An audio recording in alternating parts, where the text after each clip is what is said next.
Okay, everybody, story number 4, episode 11, living aboard with Chihuahuas. Aren't you supposed to sell the puppies and only keep the breeders? 100 dogs are a lot of work. I know this because when I was younger, I worked at the Boca Raton Humane Society in Boca Raton, Florida. And we had lots of dogs, and it was very hard to keep after them all. I had to ask myself, why does she have so many? Aren't you supposed to sell the puppies and only keep the breeders? 100 dogs are a lot of work. I know this because when I was younger, I was the manager of the Boca Raton Humane Society in Boca Raton, Florida. We had 68 full runs that could hold 2 to 3 dogs at a time, depending on the size of the dog. We went through 4 of the biggest bags of dog food you can get, plus 20 cans of Cal-Can, Elpo, or some other brand of wet dog food every day. Then you have to take into account diseases. When you have that many animals together in one place, a breakout of, let's say, parvo can be disastrous. So you need to keep up on all the inoculations.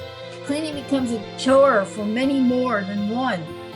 We had 7 full-time employees and 6 part-time employees, not including some 30 volunteers working there. So I knew what this breeder's life had to be like.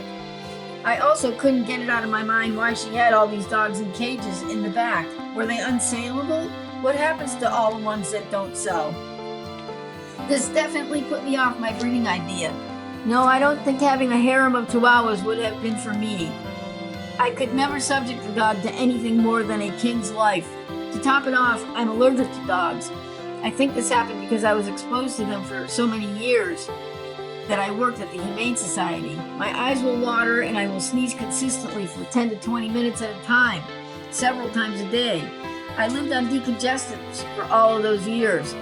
Since then, I have gone through the shot routine, which helped a lot, but if I get around a lot of dogs, the symptoms return. Prior to my eye-opening revelation of how the breeding business may end up, I had bought Sassy to breed to Dylan. We opted for the female to be bigger than the male since she would have to do all the work. Fortunately for Sassy, she never had to go through that. Remember, Dylan is incompetent. Sassy, whose music name is Mama Cass, or Sass for short, is a long-haired applehead female black and white Chihuahua. She is the perfect dog. Sassy does not bark. I have only heard her make any kind of sound when she gets hurt playing with the others. It's not really a bark, it's more like a yip or a shriek. She does not bark, even when people come to the boat. This is good because the others, except for Dylan, of course, make up for her. Well, the buying part was over. I suppose most people at this point would have opted to give away some of the dogs, but not me. My responsibility to my dogs is like in the Canadian show Stargate 1.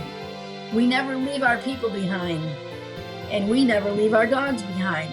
If I would have been one of the unfortunates living in New Orleans at the time of the hurricane, I would not have left.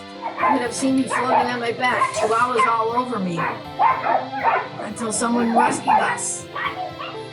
They are here for life, mine or theirs. Okay, everybody, story 4, episode 11, and part 3, living aboard with Chihuahuas. I would not have left, you see. You would have seen me floating on my back, Chihuahuas all over me, until someone rescued all of us. They are here for life, mine or theirs. Ciao!